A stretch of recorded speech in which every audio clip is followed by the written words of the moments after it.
बहुत ही दिन पहले की बात है, जब रत्नागढ़ में राजा शमशेर सिंह का राज चलता था। यूँ तो राजा के पास सब कुछ था, पर एक पुत्र की कमी थी। लेकिन इस कमी को उसकी पुत्री दीपशिखा पूरी करती थी। मंत्री जी, हमारा रथ तैयार किया जाए। आज हम अपने राज्य के लोगों से मिलना चाहते हैं। हम उनके गांव जाना चाहते हैं आज। ठीक है राजकुमारी जी, हम अभी आपके जाने का इंतजाम करते हैं। ऐसा बोल के मंत्री जी राजकुमारी का रथ तैयार करने के लिए चले जाते हैं। अति उत्तम दीपशिखा, हमें आप पे गर्व है।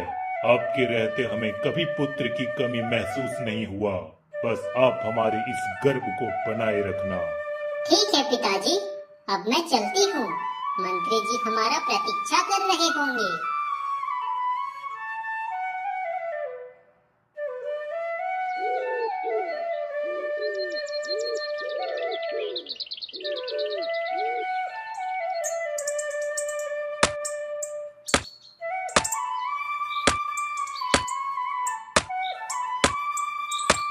गांव पहुंचने पर राजकुमारी एक युवक को देखती है जो अकेले तेज धूप में मेहनत कर रहा होता है। उसे देखकर राजकुमारी मनमोहित हो जाती है। तुम कौन हो युवक, और इतनी तेज धूप में यहाँ पर क्यों काम कर रहे हो? इस पापी पेट का सवाल है महारानी। अगर धूप में काम ना करूं तो भूखा ही मरना पड़ेगा। पर तुम हट्टे कट्टे नौजवान हो, तुम हमारी सेना में भर्ती हो सकते हो। हमने इसकी भी अर्जी दी थी, पर उस अर्जी को ठुकरा दिया गया। इसलिए खेती के अलावा और कोई काम नहीं है हमारे पास। उस दिन के बाद राजकुमारी हर रोज उस हरिया से मिलने आने लगी और धीरे ही धीरे उन दोनों में एक दूसरे से प्रेम हो जाता है।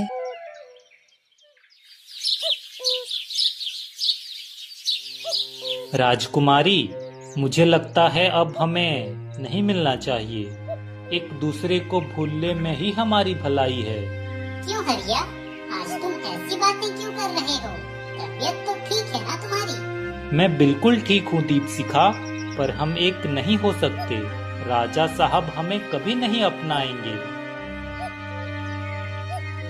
तुम इसकी चिंता बिल्कुल भी ना करो। मैं आज ही राजमहल जाकर पिताजी से हमारे रिश्ते के बारे में बात करती हूँ। ऐसा बोलकर राजकुमारी अपने पिता से अपनी शादी की बात करने राजमहल की तरफ जाने लगती है। राजमहल जाकर वो अपने पिता को बोलती है, पिताजी, मैं आपसे कुछ कहना चाहती हूँ। मुझे एक युवक से प्रेम हो गया है और मैं उससे ही शादी करना चाहती हूँ। पर वो है कौन राजकुमारी? किस राज्य का राजकुमार है? वो कोई राजकुमार नहीं है पिताजी, एक गरीब किसान है। वो बहुत ही अच्छा है। नहीं राजकुमारी, हम आपका विवाह किसी गरीब किसान से हरगिज नहीं करा सकते। यह हमें बिल्कुल भी शोभा नहीं देगा। पर वो भी एक इंसान है ना पिताजी। गरीब के घर में जन्म लेना तो बस उसकी किस्मत है। अगर किसी राजघराने में उसका जन्म होता तो वो भी एक राजा ही होता पिताजी। पर ऐसा हुआ तो नहीं ना। वो एक नीच जाति का है और हम नीच जाति के संबंधी कभी नहीं बन सकते। पिताजी, आप मेरी फीलिंग्स को क्यों नहीं समझ रहे हैं? ये तो मेरे साथ अन्याय हो रहा है। बस राजकुमारी, यह हमारा अंतिम निर्णय है। आपका विवाह वही होगा जहां हम चाहेंगे। पर मेरी पूरी बात तो सुनिए पिताजी। हमने अपना अंतिम निर्णय सुना दिया है पुत्री। अब इस बात पर बहस करने से कोई फायदा नहीं होगा। अब आप जा सकती हो। राजा के ऐसा बोलने पर राजकुमारी उदास हो जाती है और वहां से चली जाती है।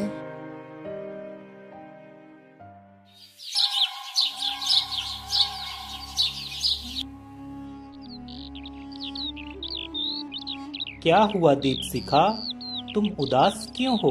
कहीं हमसे कोई भूल तो नहीं हो गई ना? नहीं हरिया, ऐसी बात नहीं है। दरअसल आज मैंने पिताजी पिताजी से हमारे रिश्ते के बारे में बात किया, पर वो हाँ, मुझे पता है दीपशिखा, उन्होंने मना कर दिया होगा। ये बात तो मैंने तुम्हें पहले ही बता दिया था। पर वो ऐसा क्यों कर रहे हैं? मेरी फीलिंग्स को क्यों नहीं समझ रहे हैं? एक राजा को सभी के फीलिंग्स का कद्र करना चाहिए। क्योंकि तुम एक राजकुमारी हो दीपशिखा, और मैं एक गरीब किसान। हमारा मिलन इस जन्म में तो क्या, 1000 जन्मों में भी संभव नहीं है। इस दुनिया में ऐसा कुछ भी नहीं जो संभव नहीं। तुम बस देखते जाओ मैं क्या करती हूँ। हमारा मिलन तो जरूर होगा, और वो भी इसी जन्म में। दूसरी तरफ राजा अपने मंत्री से बोलता है कि जल्दी से जल्दी वो राजकुमारी के लिए एक अच्छा सा राजकुमार ढूंढे। मंत्री जी, राजकुमारी हमारे हाथों से निकलती जा रही है। हमें जल्द से जल्द राजकुमारी के हाथ पीले करने होंगे। बिल्कुल महाराज, हमने आसपास के सभी राज्यों में ये संदेशा भिजवा दिया है। हमें जरूर कोई अच्छा राजकुमार मिल जाएगा, आप बिल्कुल निश्चिंत रहे। पर उससे पहले हम राजकुमारी के उस प्रेमी से मिलना चाहते हैं।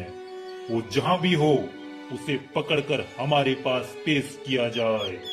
जैसी आपकी आज्ञा महाराज, आज शाम तक वो आपके चरणों में होगा। राजा और मंत्री की ये सारी बातें राजकुमारी को एक गुप्तचरण के जरिए पता चल जाता है। अच्छा, तो ये बात है। चलो मैं भी देखती हूँ आखिर कैसे पकड़ते हैं वो लोग मेरे हरिया को। उधर मंत्री जी अपने सैनिक के साथ हरिया को पकड़ने के लिए उसके घर पे चले जाते हैं, पर उनको वहाँ हरिया नहीं मिलता है। मंत्री जी, यहाँ पे तो कोई भी नहीं है। लगता है हमारे आने का खबर उसे पहले ही मिल चुका है। और ये खबर जरूर राजकुमारी जी ने ही हरिया को दिया होगा। ऐसा बोलने के बाद वे लोग वापस राजमहल की तरफ जाने लगते हैं। कुछ दूर जाने पर मंत्री जी देखते हैं कि एक ऋषि अपने ध्यान में बैठे हैं। कहीं ये वही ऋषि तो नहीं जिसके बारे में मैंने पूरे राज्य में चर्चा सुना है? चलो चल कर देखता हूँ आखिर ये है कौन।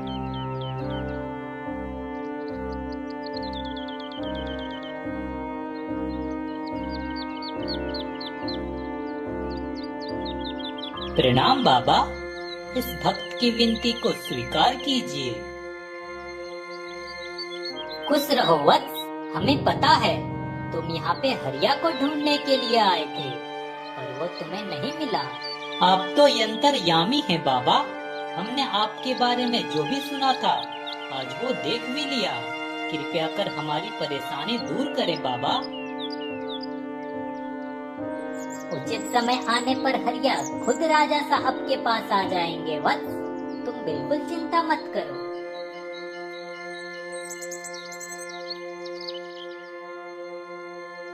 दीपशिखा, आज तो तुम्हारे मंत्री मुझे नहीं पकड़ पाए, पर अगर उन्हें मुझ पे शक हो गया तो?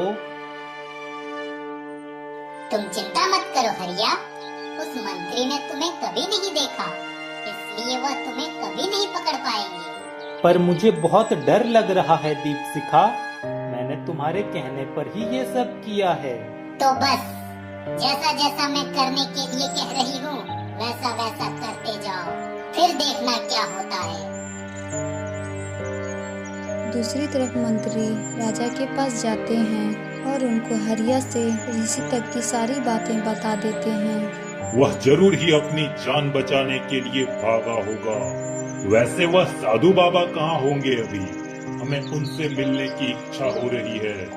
वो पास के ही एक गांव में कुटिया बना कर रह रहा है महाराज।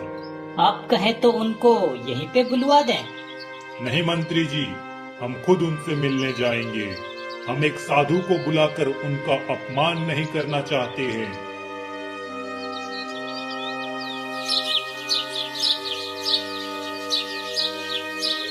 अगले दिन सुबह राजा अपने मंत्री के साथ उस साधु से मिलने के लिए चल पड़ते हैं।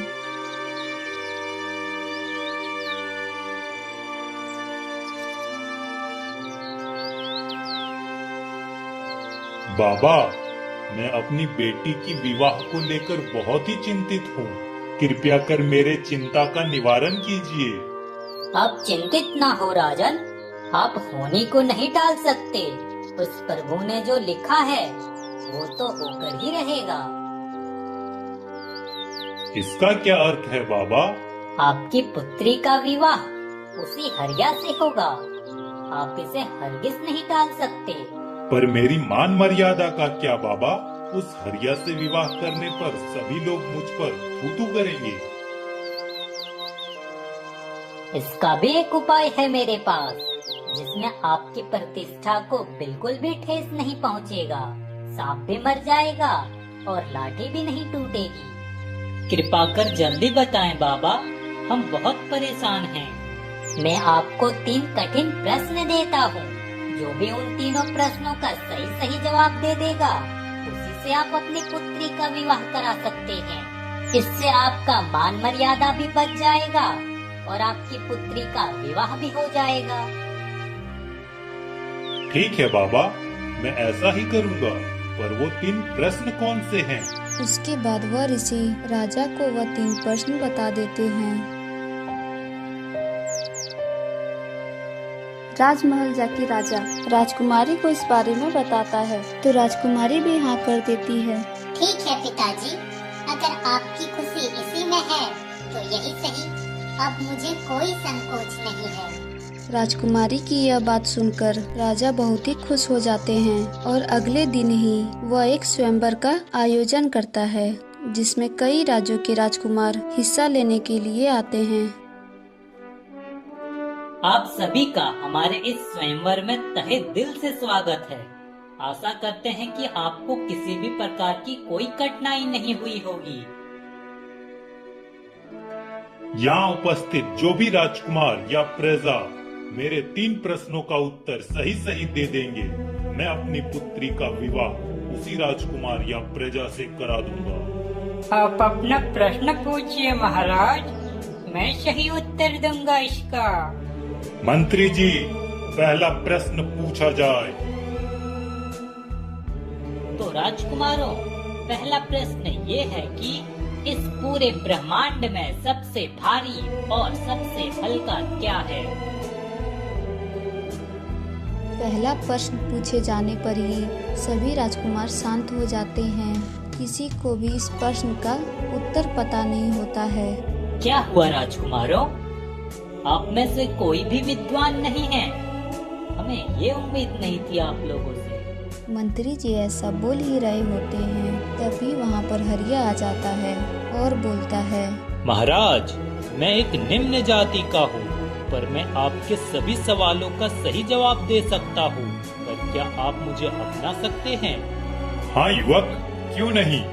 पर अगर सही जवाब नहीं मिला तो तुम्हें मृत्यु दंड भी दिया जा सकता है। आप अपना प्रश्न पूछिए महाराज, मुझे आपके सारे शर्त मंजूर हैं। ठीक है, तो बताओ, इस ब्रह्मांड में सबसे भारी और सबसे हल्का क्या है? महाराज, इस ब्रह्मांड में सबसे भारी चीज किसी का पाप होता है। पाप करने जैसा बोझ पूरे ब्रह्मांड में दूसरा कोई नहीं है। और हल्का?